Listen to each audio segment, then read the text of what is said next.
you got to be able to suss out the bullshit artists. You got to suss out the people that are just there to waste your time.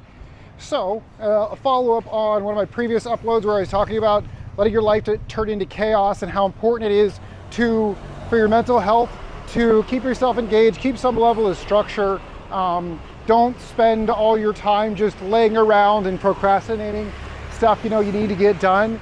Even if you're not doing it for the money, you should at least be doing it for just like some level of mental stability. Now, today, we're going to talk about the opposite problem, which is overpacking your schedule, which, for a lot of us, the whole reason that we made the transition over to being a digital nomad and a self-managed schedule and remote work is for that very reason. We wanted to manage our own schedule so that we would have more free time. We wouldn't be spending as much time doing sort of meaningless tasks, i.e. bullshit jobs.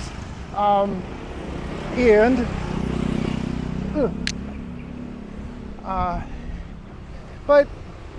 the problem is that a lot of guys I know do this, and it's pretty counterintuitive.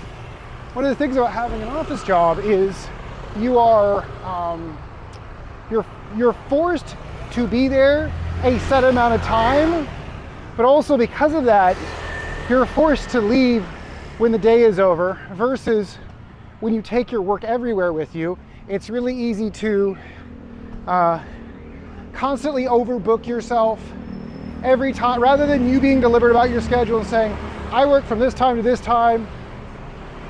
What a lot of people end up doing is they end up being like in a form of work 24/7, which for some seasons of your life, you're going to need to do that. If there's some opportunity that is like, you're not going to get another opportunity like this for a year, and it requires you to put in some extra time or, work on the weekends or through the weekends or travel to somewhere based on somebody else's schedule, there's going to be times you have to do that. But the truth of the matter is, you really, really need to limit that to times that are like no shit times that are going to take you to the next level of whatever it is you're doing. If it's just an average appointment, and unless you need it to like pay the rent or something, like it's like a matter of like surviving or not surviving. But if it's just like someone else, pop it into your email and wants to talk about some shit that's probably not really going to make a difference about some sort of opportunity, and they seem, one of the key skills you need to have as someone who no longer has a boss is you got to be able to suss out the bullshit artists. You got to suss out the people that are just there to waste your time. And honestly, that's going to be a lot of people. No one else is out there anymore to filter out. Like, one of the things is, we all hate bosses, but for any of you that have ever been a boss, and I have been, is a lot of what we end up doing as bosses is filtering out shit for our employees and protecting them from other shit. And sometimes that's, picking and choosing our battles with higher management. A lot of times that's why your boss kind of talks a big game about wanting to take care of his people, and then sometimes it seems like he's doing it and sometimes it seems like he's not. It's because you got to pick and choose your battles. It's like, I can't win all of them, so sometimes some shit's gonna have to roll downhill. But in this case, you being the boss, you have to be the one that's controlling the shit, because it only goes to one person. It goes to you, unless you're at the phase of your operation where you've hired out, you got some freelancers or maybe full-time employees. But either way, you're at the top of the pecking.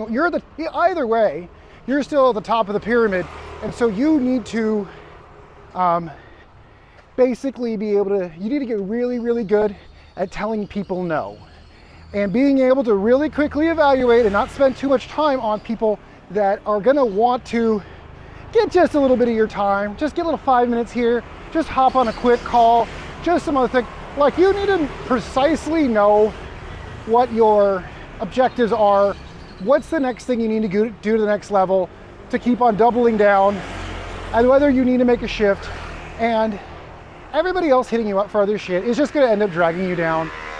So you really need to know what you need, and then that way when the right opportunity comes up and the right person hits you up and they need you to fly somewhere on the weekend, or they've got some sort of thing that like you're gonna have to double down and pull a couple 16-hour days, that like you, one, can correctly assess that that is the right person with the right opportunity, and two, because you haven't said yes to every fucking jackass, you actually have the bandwidth and the time to do that. So protecting your time is not only about having time for rest and recovery, a lot of it is about having time and bandwidth available so that you can actually capitalize on opportunities that are real. Aside from that, I actually passed up the last place I was supposed to go, so I guess today's gonna be a short one. All right, like, subscribe, all the YouTube things. There happens to be a link down there, do that. Main thing right now is subscribe. All right, see ya.